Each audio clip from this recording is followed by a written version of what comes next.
저희 와이프가 예전에 이런 얘기를 했어요. 하도 나가면 안 들어오니까 따라온 거예요. 도대체 나가면 왜 안 들어오냐. 바이크 한 1시간 타고 가서 뭐 편의점 앞에서 음료수 하나 사들고 거기서 막 한두 시간씩 수다 떨고 막 그러는 거 보더니 갔다 와라. 앞바퀴 힐 인치를 업한다든지 앞에 쇼바 길이를 길게 한다든지 21인치였던 게 30인치로 되면 그러면은 휠에 가지고 있는 속도가 달라진다는 뜻이에요. 그러면 그 ABS가 비정상 작동을 하게 되는 거예요. 그러니까 그걸 감수한다든지 아니면 2단 점프, 3단 점프를 뛰는 줄 아는 그런 인식들이 있어서 약간 안전하게 경기장에서 배우면은 안 다치고 타실 수가 있거든요. 저는 헬멧은 단순한 패션이 아니라고 생각하거든요. 아까 말씀드린 것처럼 개인의 안전과 또 생명을 지켜주는 아주 중요한 장비죠. 기본적인 장비. Swagger down the street with your red lips and funky beat. You better hold your head up to the sky. I'm gonna roll with you till the day I die.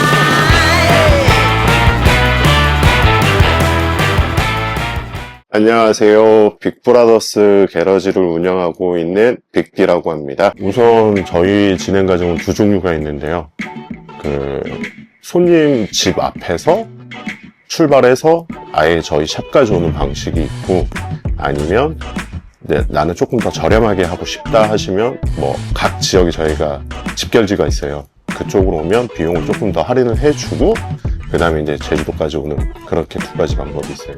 저희는 아까 그 트럭 보셨겠지만 거기다가 실어요.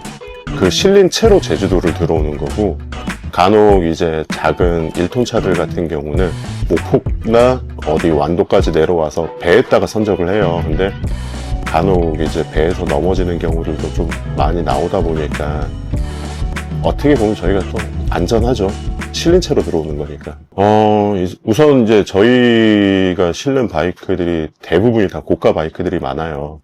그래서 저희도 이제 사람이다 보니까 간혹 실수를 하게 되죠. 이제 스크래치가 발생되거나 파손되거나, 이제 그럴 때는 우선은 이제 뭐 어찌됐든 변상해 주는 거는 당연한데, 이분들이 기분 좋게 이제 여행을 내려왔는데 그 파손된 걸 보면 이제 기분이 상하실 수 있잖아요. 이게 그분들 기분을 달래주는 게 제일 힘든 거죠. 예, 저희는 우선 5억짜리 보험이 가입돼 있고요. 그러니까 그 이상을 하고 싶은데 그게 맥스더라고요, 보험회사에서. 그리고 일반 화물차 같은 경우는 그 화물 적재보험이라는 게 있어요. 근데 그걸로는 바이크가 보상이 안 돼요. 그래서 저기는 거기다가 두 가지 특약을 더 추가로 해서 넣고 있고, 근데 그걸 모르시는 분들 꽤 많아요.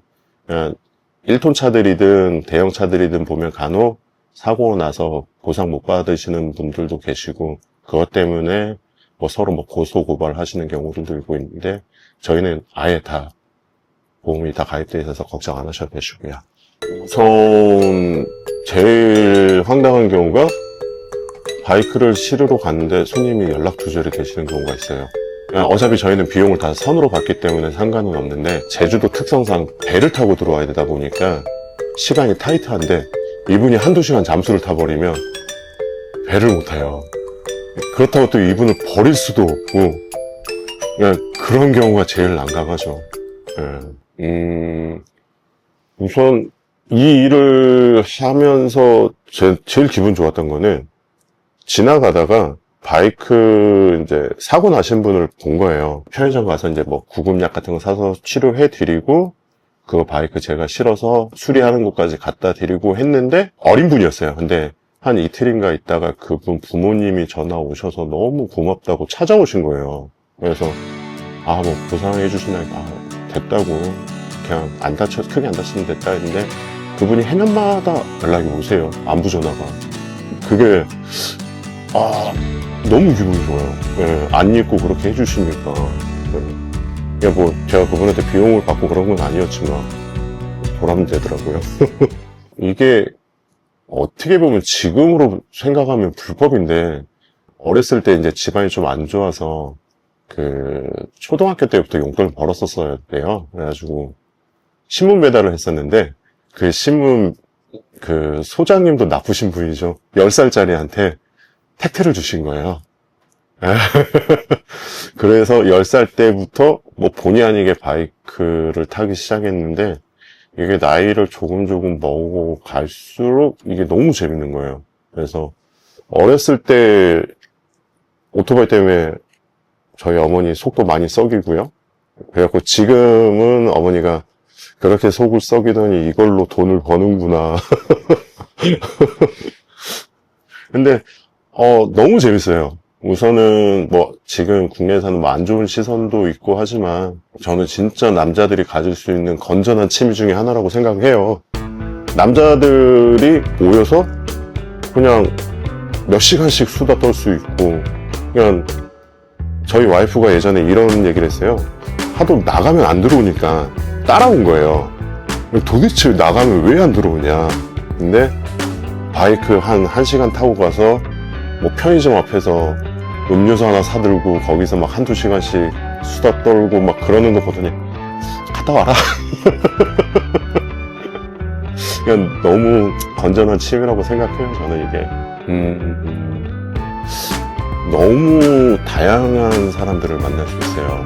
뭐 안 좋은 기억으로 남는 분들도 있는데 대부분이 아직까지는 그래도 너무 좋은 기억으로 남는 분들이 많아서 그냥 손님으로 만났는데 너무 지금 베프가 된 친구도 있고요. 아까 전화 왔던 친구인데 학교 다닐 때 만났던 친구보다도 편해요. 그래서 둘이서 뭐 바이크 타러 해외도 나가고요. 전국 투어도 다니고 그냥 둘이 약속을 한 게 딱 70대까지만 같이 바이크 타기로 할 정도로.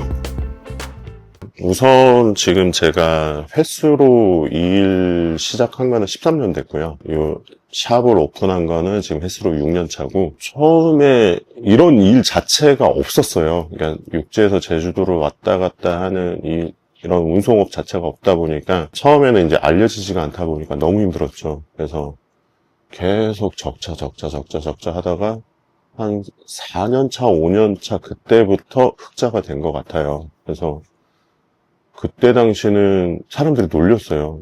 너 이거 해서 밥 먹고 살겠냐라고 했는데 지금 그래도 편하게 살고 있는 것 같아요. 우선은 제가 원래 성격은 아이예요. 이 일하면서 거의 이 같은 아이가 된 거예요. 그러니까 너무 세세요, 사람들이. 그리고 여기서 센 분들한테 제가 이래버리니까 제가 안 되겠더라고요. 그래서 너무 강한 분들을 상대하다 보니까 저도 강해지고 그렇게 될 수밖에 없는 것 같아요. 이게 뭐 에피소드 같은 거는 특별하게는 없어요. 근데 제 성격이 바뀌는 게 보면 그게 에피소드라고 봐야죠. 우선은 사이즈 차이죠. 작은 애들은 워낙 편해요. 근데 저희 일의 한 80% 이상이 할리예요. 다 커요. 그리고 까다롭다고 치면은 이탈리아 바이크들. 이탈리아 바이크들은 보통 보면 아름다움만 추구를 하다 보니까 이 녀석들을 묶을 수 있는 그런 거에 대해서 1도 관심이 없어요, 얘네가. 그래서 찾아야 돼요, 묶을 수 있는 곳을. 그냥 일반 바이크들은 보면은 보여요. 여기 묶고 여기 묶고 여기 묶고 하면 되는데 이탈리아 바이크들은 밑에 기어 들어가서도 찾아봐야 돼요. 그 정도로 걔네가 너무 심해요. 우선은 제일 큰 목표는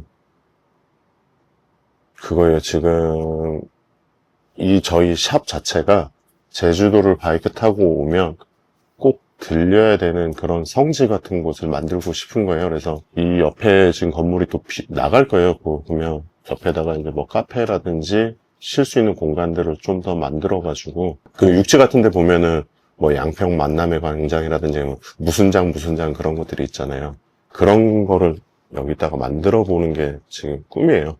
제주도 하면은 거기는 무조건 가야 된다. 그게 꿈입니다.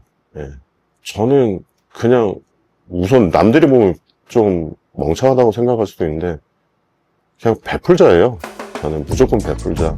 그냥 누군가한테 베풀어서 이거를 제가 얘한테 뭐 열을 줘서 하나 두 개를 받겠다는 생각이 아니라 베풀다 보면 언젠가는 돌아오지 않겠냐라고 생각을 하는데, 그거를 뭐 악용하시는 분들도 있고 그것 때문에 마음을 좀 아파지는 경우도 있는데 그냥 베푸는 게 제 좌우명이에요. 크리에이터즈 맨션 구독, 좋아요 부탁드리겠습니다. 감사합니다. 안녕하세요. 저는 H&M 모터사이클의 박흥규입니다. 저희는 할리 데이비슨을 전문으로 정비하고 있습니다. 뭐가 좋다, 뭐가 나쁘다라는 얘기를 하긴 되게 어려워요. 근데 그거는 있어요. 사람들이 오감을 다 가지고 있잖아요. 거기에서 특히 후각과 청각은 아주 매력적이죠. 시동을 딱 걸었는데 약간의 휘발유 냄새가 나고 그리고 뭔가 좀 말발굽 뛰는 소리가 난다. 이거에 아주 쉽게 내려되잖아요. 그런 것들의 경험이 있는 사람들은 그 경험이 되게 소중한가 봐요. 그래서 그 경험을 놓치고 싶지 않은 거죠. 그래서 사실 어느 게 더 할리답다라는 거는 그들이 가지고 있는 과거의 기준이지, 브랜드는 계속 전통성, 헤리티지를 유지하려고 하는 거고, 그 과정 중에서 정부의 규제나 뭐 이런 것들에서 어쩔 수 없이 버텨나가야 되는 것, 그러면서 놓치지 않으려고 하는 것들, 그런 것들이 있는 거죠. 양쪽 중에서 무엇이 더 좋다라고 얘기하는 건 되게 어려운 것 같아요. 하지만 저는 캐브레이터 세대입니다.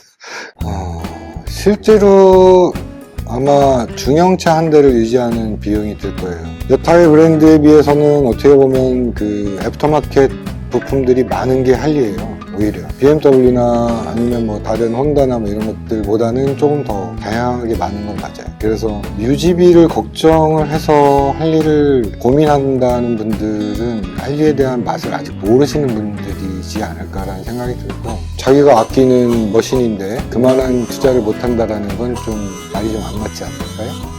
그런 생각은 들어요. 좀 비싸기는 해요. 일단 라이딩을 마치시고 집에 이제 들어가시기 전에 연료 탱크를 가득 채우세요. 그리고 시동을 끄기 전에 연료 탱크에 연료 밸브가 있거든요. 그걸 잠금으로 놓으세요. 그러고 시동을 끄지 말고 계속 두면 캐브레이터 밑에 연료 볼이 있거든요. 연료가 담기는 공간이 있는데 그 공간에 연료를 다 쓰게 돼요. 그러니까 이럴 때는 이제 장기간 뭐 한 3, 4개월 이상 안 타겠다.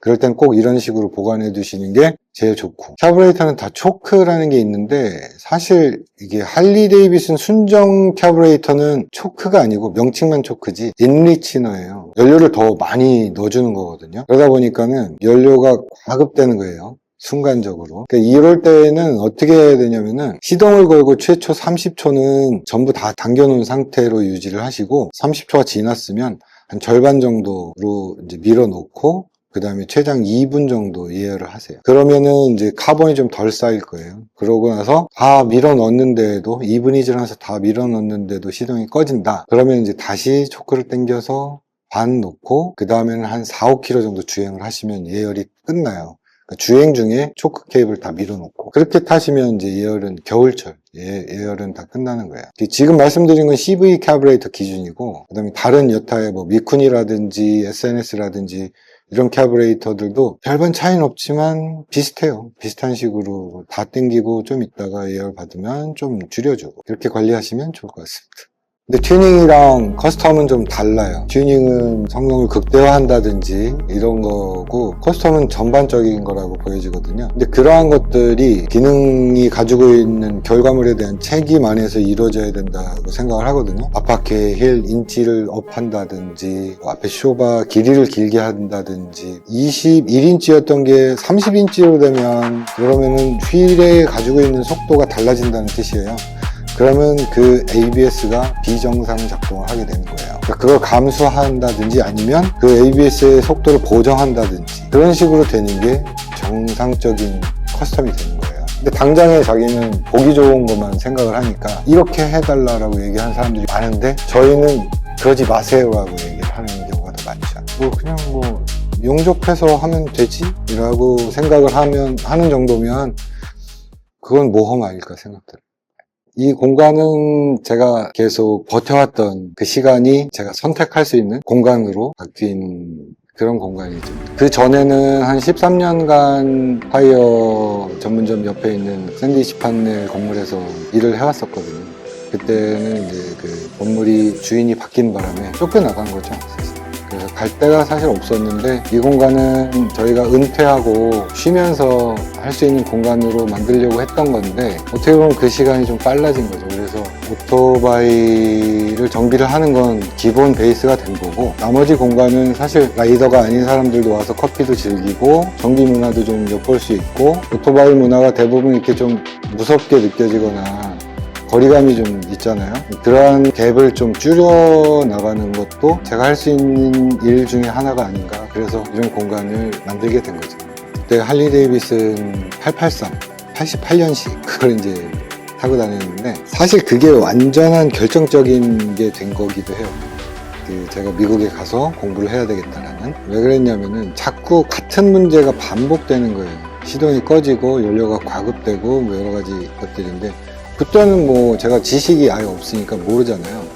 너무 답답해가지고 아마존 그때는 이제 책만 팔던 시기인데 주문을 했어요. 그 매뉴얼을 구해서 영어에 뭐 능통한 사람은 아니었고 그때도 프로그래머다 보니까 친숙한 거고 그리고 이제 주변에 아는 사람들 통해서 좀 번역을 부탁을 하기도 했고 읽어보니까 생각보다 간단한 문제였던 거예요. 그걸 가지고 이제 정비사 분한테 찾아가서 물어봤어요.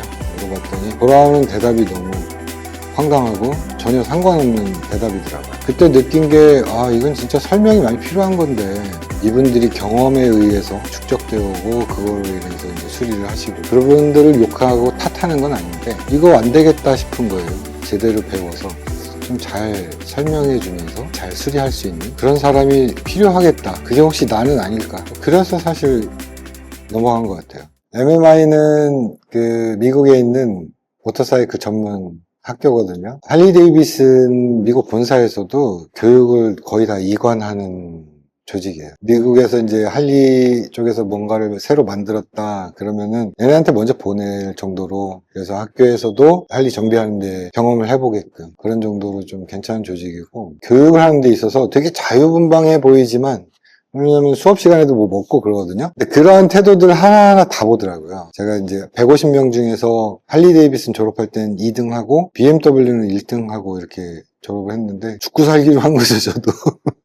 망설임은 두렵다라는 뜻인 것 같아요. 두려움이 있기 때문인데 바이크는 두려움의 대상은 아니거든요. 자기가 정말로 원하는 게 있으면 망설일 필요도 없죠. 두려움을 걷어내세요. 걷어내시고 오토바이가 그렇게 무서운 대상이 아니니까 경험해 보시면 그러면 자기가 어떤 오토바이, 어떤 상형의 오토바이, 어떤 성향으로 타는지 아시게 될 거예요. 주변에 또 좋은 분들도 많이 계실 테니까 정보도 좀 해보시고. 하지만 꼭 추천하고 싶은 건 뭐냐면 오토바이에 대한 공부는 하실 필요가 있어요. 내가 좋아하는 브랜드가 언제 생겼고 어떤 오토바이들을 만들어냈으면서 이런 모델들은 어떤 특징을 가지고 있구나는 브로셔에 다 나와 있어요. 브로셔를 좀 보시고 하시면 돼요. 사실 저는 이제 나이가 점점 들다 보니까 정비 쪽에서 좀 손이 떨어지는 건 맞아요. 그래서 이제 정비 교육 쪽으로 조금 더 해보고 싶은 생각이 있고 그리고 아직 다 이루지 못한 꿈이 있는데 한국의 전통적인 어떤 문화라든지 문양 이런 것들을 할리 데이비슨에 녹여서 해외에 좀 더 알리고 싶은 생각이 최종 목표이긴 해요. 두 가지는 해보고 싶어요. 그 두려워하지 말고 현재에 충실하고 진솔하고 진실하게 살아가 봐라. 두려워할 필요는 없다. 자기가 원하는 걸 계속 꾸준히 하다 보면 내가 어느 정도에 와 있는지 알게 되는 겁니다. 그런 것 같아요. 무던히 자기가 원하는 걸 잡았으면 꾸준히 해봐라. 끝을 한번 봐라.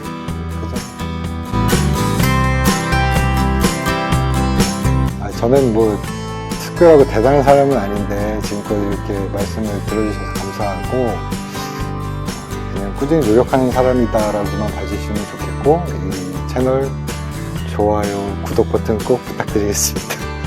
감사합니다. 안녕하세요. 모터사이클 챔피언 출신 이재민 선수입니다. 사실상 모토크로스라는 게 오프로드 장르거든요. 근데 뭐 대부분 이제 모르시는 분은 이제 트랙에서 이제 점프 막 그런 거 막 2단 점프, 3단 점프를 뛰는 줄 아는 그런 인식들이 있어서 사실 안전하게 경기장에서 배우면은 안 다치고 타실 수가 있거든요. 근데 이제 아직까지도 그런 경기장이 없었기 때문에 이제 점프를 무조건 뛰어야 된다. 여기는 무조건 경기장 타면 다친다. 약간 이런 인식이 좀 있어서 조금 이제 답답한 마음입니다.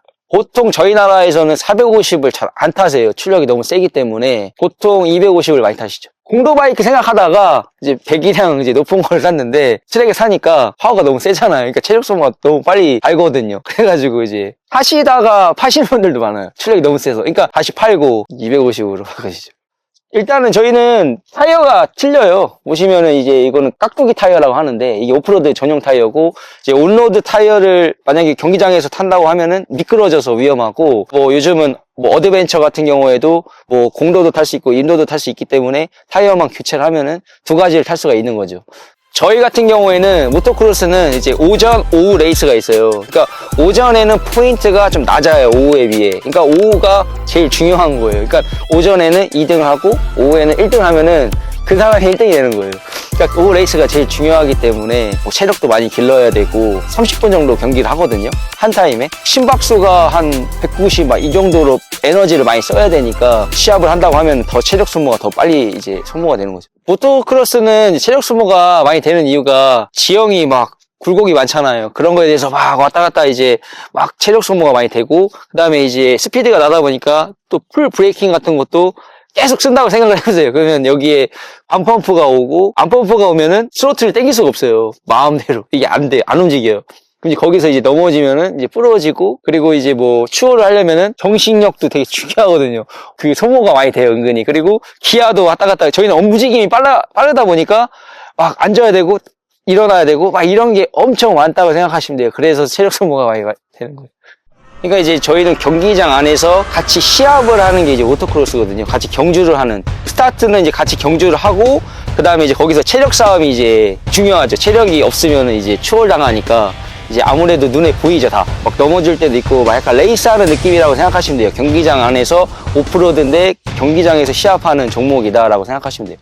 만약에 그냥 입문만 하고 싶다라고 하면은 부츠, 무릎보호대, 제가 입은 저지, 팬츠, 장갑, 헬멧, 가슴보호대 이렇게만 착용하시면 되거든요. 그냥 입문자 금액으로 말씀드리면은 한 100만 원 정도? 그 정도면은 충분히 즐기실 수 있죠. 그 J-레이스웨이 그 트랙에 오시면은 그냥 몸만 오셔도 바이크 렌트랑 장비랑 다 대여를 해드리기 때문에 그냥 차만 끌고 오시면 돼요. 네.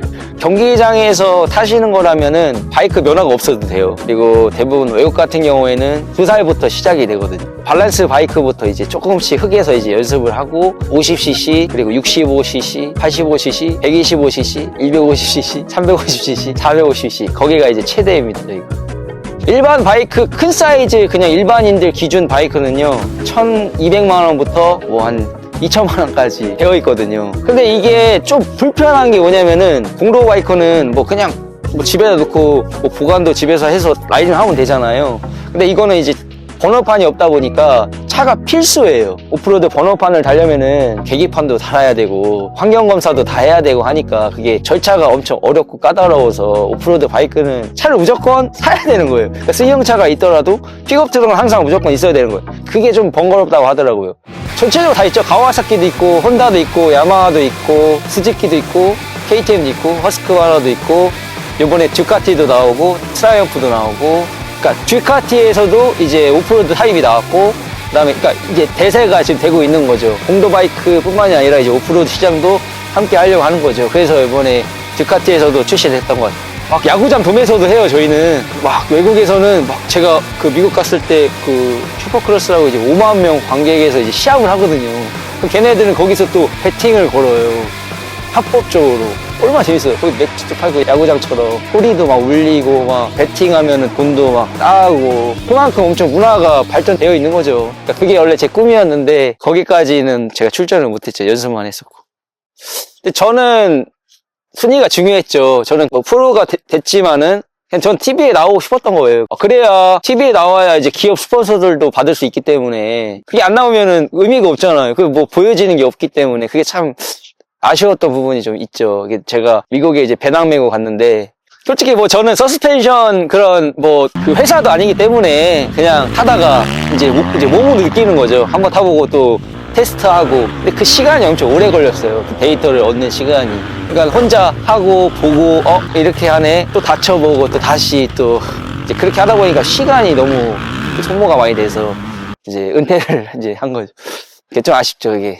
저는 일단 미국을 그러니까 세계에서 제일 큰 시합을 나가고 싶어서 일단 뭐 바로 출전한 건 아니었고 3개월마다 갔어요, 미국을 계속. 그러니까 한 총 7년 정도 왔다 갔다 한 것 같은데 이제 제가 이제 거기서 프로 선수들 팀이랑 이제 움직였었는데 이제 훈련만 같이 한 거죠. 거기서 이제 친구들이 있는데 네 꿈을 도와주겠다라고 해서 제가 차가 없으니까 픽업을 와가지고 이제 제 바이크를 싣고 시합장을 갔거든요. 솔직히 팩토리 팀 같은 경우에는 막 10명, 20명씩 붙고 막 세팅도 다 하고 하는데 저는 한 명 있었거든요. 한 명이 이제 세차도 제 거 좀 해주고 여러 가지로 그냥 랩타임 같은 것도 재주고 막 이렇게 했었던 부분이 기억이 나죠.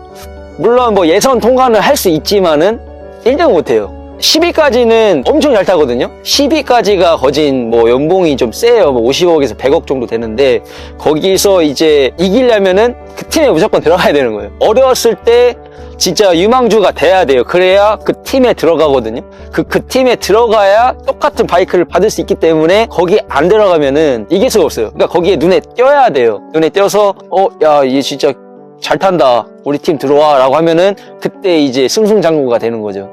이제 합법적으로 이제 경기장에서만 탈 수 있는 그런 시스템을 만든 게 제일 레이스웨이거든요. 그러니까 한마디로 그냥 뭐 파크장이라고 생각하시면 되는 거예요. 일단은 뭐 오프로드를 사시고 싶은데 좀 처음에 테스트를 못 할 거 아니에요. 한번 뭐 맛을 보고 대부분 사야 되잖아요. 근데 이제 제일 레이스웨이 이제 앞으로 오시면은 이제 몸만 오셔도 되니까 뭐 체험도 하실 수가 있고 체험을 하시다가 난 정식으로 진짜 교육을 받고 싶다라고 하면 교육도 해드리고 그리고 저희가 또 지역별로 다 있어요. 뭐 충청남도 그리고 경상북도, 경상남도까지 있으니까 뭐 가까운 지역에 방문하셔가지고 뭐 체험이나 교육을 받으시면 됩니다. 제가 모토크로스 출신이기 때문에 전 대한민국에서 모토크로스 장르를 이제 발전을 시킬 거거든요. 예전에는 뭐 모터사이클 선수라고 하면은 배달해요? 이런 게 좀 어렸을 때는 약간 상처였는데 지금은 뭐 워낙 유튜브랑 뭐 이런 게 많이 이제 보시니까 모터사이클 선수라고 하면 와 멋있네요. 하늘 나르는 거예요. 이렇게 얘기하시니까 좀 기분이 좋죠. 그러니까 저도 오프로드가 모터사이클이 이제 발전이 이제 곧 되겠구나라고 생각을 하고 있는 거죠. 제 이제 뭐 미래의 아이들도 모터크로스 시킬 거고 그만큼 멋진 스포츠이기 때문에 제이 레이스웨이를 제가 시작을 한 거예요. 제이 레이스웨이가 이제 모터크로스를 키우는 시장이었다라고 인식을 시킬 수 있게 만들고 싶죠. 물 나올 때까지 파자. 그게 제 좌우명입니다. 모터크로스가 물이 나올 때까지 파야 된다. 그러니까 여러 곳 파면 물이 안 나올 거 아니에요. 한 곳만 파자. 그러니까 물 나올 때까지 발전을 시키자. 약간 제일 레이스웨이 그 오프로드 체험과 교육 많이 방문해주세요. 그리고 크리에이터즈 멘션 구독과 좋아요 부탁드립니다. 감사합니다. 안녕하세요. 저는 쿤타치라는 브랜드를 운영하고 있는 오형석이라고 합니다. 일단 모젠 라커즈는 1960년대 영국의 젊은 라이더들의 문화인데요. 저희 모젠 라커즈 헬멧 컬렉션을 통해서 그 오리지널리티를 담고 싶었고요. 그리고 그 시절의 그 자유로움, 주류에 기대지 않고 나만의 방식으로 그 태도로 삶을 살았던 그런 자유 또한 담고 싶었습니다. 그래서 저희는 그 단순하게 헬멧을 만드는 브랜드가 아니라 그 자유로움과 자부심을 담는 그런 브랜드를 만들게 되었습니다. 일단은 뭐 추돌 사고였고요. 추돌 사고였고 그 당시에 타고 있던 모델이 할리 데이비슨의 다이나 스트릿밥이란 모델이었는데 그 앞에 프론트 포크가 휠 정도의 그 충격을 받았어요. 그리고 머리를 굉장히 심하게 부딪혔는데 다행히도 다리 부분을 좀 뭐 수술한 거 빼고는 그리고 족부를 좀 심하게 다친 것 그거 외에는 뭐 다른 문제는 없었습니다. 일단은 저도 그냥 제 영혼이 가는 대로 좀 따라가는 그런 스타일이었던 것 같고요. 가족들이 반대를 오히려 처음에 했지만 사고가 나고 나서는 제가 조금 더 조심하게 되는 거를 알고 있기 때문에 그렇게 반대를 하지 않고 있고요. 또 제가 사고가 났었기 때문에 저한테 주는 어떤 서사가 있다고 생각을 해요. 저는 단순히 헬멧을 판매하는 게 비즈니스라고 생각하지 않고 어떤 한 사람의 삶과 안전을 책임지는 중요한 일이라고 생각을 하거든요. 그래서 그렇게 진지한 마음을 조금 더 새기게 됐고요. 그래서 저희는 뭐 돈을 버는 것도 중요하고 좋지만 라이더들에게 꼭 필요한 브랜드 그게 저희 쿤타치의 존재의 이유라고 생각합니다. 네, 그게 또 운명이라는 게 제가 인도네시아에서 유년 시절을 보냈는데 그 옆집의 친구가 굉장히 바이크를 좋아하는 친구였어요. 그래서 이제 레이싱 서킷을 들어가서 이제 뭐 여러 대의 바이크를 보유하고 그런 걸 즐기는 친구였는데 저는 그 당시에 이제 뭐 빌려서 몇 번 동네를 타보기는 했지, 제가 바이크를 이렇게 좋아하고 빠지게 될 줄은 저도 몰랐습니다. 한참에 지나서 나이를 먹어서 타게 됐는데, 저는 그 바이크를 생각할 때 늘 그 떠오르는 제목이 있거든요. 그 윤동주 시인의 시집 제목인 하늘과 바람과 별과 시. 저는 바이크가 저한테 그런 직관으로 다가오는 것 같습니다. 일단은 인도네시아로는 그 가족이 다 이민을 갔기 때문에 이제 부모님의 일 때문에 가게 됐고요. 어제 이제 학교를 졸업하고 처음에는 대학교를 호주로 입학했다가 군대를 갔다 와서 저희 친형이 또 영국에 살고 있어서 친형이랑 같이 살면서 공부를 하려고 또 영국으로 편입을 했어요. 너무 감사한 일이죠. 왜냐하면 인도네시아라는 제가 살았던 나라 자체가 굉장히 그 바이크 인구가 많은 나라예요. 그런 환경에서 자라온 것도 알게 모르게 영향이 있었을 것 같고요. 또 호주에서도 제가 할리 타는 어떤 호주의 백인 할아버지에 대한 굉장히 강한 인상을 받은 적이 있는데, 톨게이트를 지나가면서 동전을 던지는 곳인데 이분이 팍 10동검을 팍 넣고 가는 거예요. 근데 그게 그 어린 나이에는 되게 멋있어 보였거든요. 그런 모습이 되게 반항적이기도 하고 그냥 어린 나이에 또 멋있게 보였던 것 같아요. 근데 그런 약간 경험들이 하나하나 많이 쌓였던 것 같아요. 그리고 마지막에는 영국은 이제 바이크 종주국이기도 하고 아까 말씀드린 모젠 라커즈가 실제로 있었던 그런 나라기 때문에 그 나라에서 제가 공부를 했다라는 것도 다 영향을 미쳤다고 생각합니다. 일단은 그 오픈페이스 헬멧이라는 것이 특히 이제 캐주얼하게 도심주행용으로 타시는 분들한테는 가장 가볍게 편하게 다가갈 수 있는 대중성을 띠고 있다고 생각하고요. 저희가 이거를 특별히 고집하는 것은 아니고 이제 저는 그 오픈페이스는 쿤타치 브랜드의 시작이라고 생각을 해요. 그래서 아직 많이 부족한 부분도 많고 개선할 부분도 많지만 그거를 해나가면서 동시에 조금 더 신중하게, 조금 더 꼼꼼하게 풀페이스 헬멧도 계획하고 있습니다. 일단은 대중적인 것과 매니아틱하는 것은 이제 분명히 다르다고 말씀을 드리고 싶은데, 저희는 그 경계를 중요시하는 것보다는 얼마만큼 우리가 열정이 있고 진심이 있느냐, 그게 제일 중요하다고 생각하거든요. 그래서 백화점이라는 공간 안에 그 글로벌 브랜드들 사이에 우리 쿤타치가 있는 거를 좀 이질적이라고 생각하실 수도 있는 것 같아요. 하지만 저는 그런 자세랑 도전 자체가 우리 쿤타치스럽다라고 생각을 하고 있습니다. 그래서 우리는 그 백화점 팝업을 했을 때 우리가 높게 보이기 위해서라기보다는 조금 더 많은 분들에게 닿기 위해서 백화점 팝업을 했다라고 말씀드리고 싶습니다. 제가 뭐 다양한 헬멧 브랜드를 써봤고 또 손수 말씀하신 것처럼 부셔가면서 테스트를 해봤는데요. 역시 그 이름 있는 헬멧들은 다릅니다. 그래서 그런 브랜드들의 장점을 조금 학습하면서 저희 쿤타치 헬멧의 부족한 부분을 조금 더 개선해 나가고 싶었고요. 그리고 저희만의 색깔을 또 입히고자 하는 또 생각이 있었습니다. 또 그렇게 하게 된 이유는 저도 개인적으로 그냥 궁금해서 또 직관적으로 알 수 있으니까, 네, 그래서 그렇게 하게 됐습니다. 일단은 KC 인증이 중요한 거는 저는 헬멧은 단순한 패션이 아니라고 생각하거든요. 아까 말씀드린 것처럼 개인의 안전과 또 생명을 지켜주는 아주 중요한 장비죠. 기본적인 장비. 그렇기 때문에 그 최소한의 프로텍션을 충족하는 게 KC 인증이기 때문에 그래서 저는 중요하다고 생각을 하고요. 물론 저희도 더 발전하고 훗날에는 뭐 DOT라든지 스넬 인증, EC 인증까지도 받으면은 좋겠다. 그러고 그런 목표를 또 세우고 있고요. 굉장히 다양한 항목이 있는데요. 그 중에서 뭐 대표적인 거는 충격 테스트, 관통 테스트. 그래서 실제로 이 헬멧에 충격이 가해졌을 때 얼마만큼 충격을 분산시켜주고 머리를 보호할 수가 있느냐. 그런 항목이 이제 중요하다고 생각을 하고요. 또 원뿔을 떨어뜨렸을 때 그게 헬멧을 관통을 하는지. 그래서 사실 관통성도 중요하거든요. 그래서 그런 부분, 그리고 턱끈이 빠지지 않는지, 시야를 가리지 않는지, 사실 너무 여러 항목들이 있어서 네, 그거를 다 여기서 말씀드리긴 어렵지만 그 정도가 제일 중요하지 않을까 저는 생각합니다. 일단은 도로주행용 안전인증을 획득한 것은 기본이고요. 저희가 한국인 두상에 맞는 편안함까지 설계를 했습니다. 그리고 마지막으로 그 심미적인 부분까지 다듬어서 결국에는 안전, 편안함, 그리고 멋, 이 세 가지를 동시에 가지고 있는 강점이 있기 때문에 쿤타치를 선택하셔야 된다고 생각합니다. 저희 쿤타치라는 브랜드는 아직 많이 부족합니다. 많이 개선해야 될 부분도 있고요. 하지만 저희가 말씀드릴 수 있는 건 여기서 멈추지 않는다는 것. 지금은 헬멧을 인도네시아에서 생산하고 있는데 언젠가는 메이드 인 코리아 제품으로 글로벌 무대에 우리의 존재감을 각인시키고 싶습니다.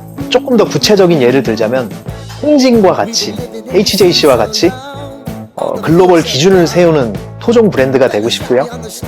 또 라이딩 씬뿐만 아니라 우리가 이제 좋아하는 다른 다양한 장르에서도 어떤 상징적인 그런 브랜드가 되고 싶습니다. The sky is the limit. 한계란 없다. 그래서 특히 내가 좋아하고 열정이 있는 분야에 있어서는 얼마든지 나의 에너지를 발산시키자.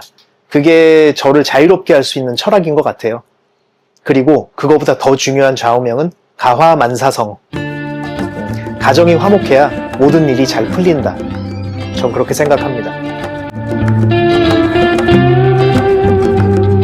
크리에이터즈 맨션 좋아요, 구독 부탁드립니다.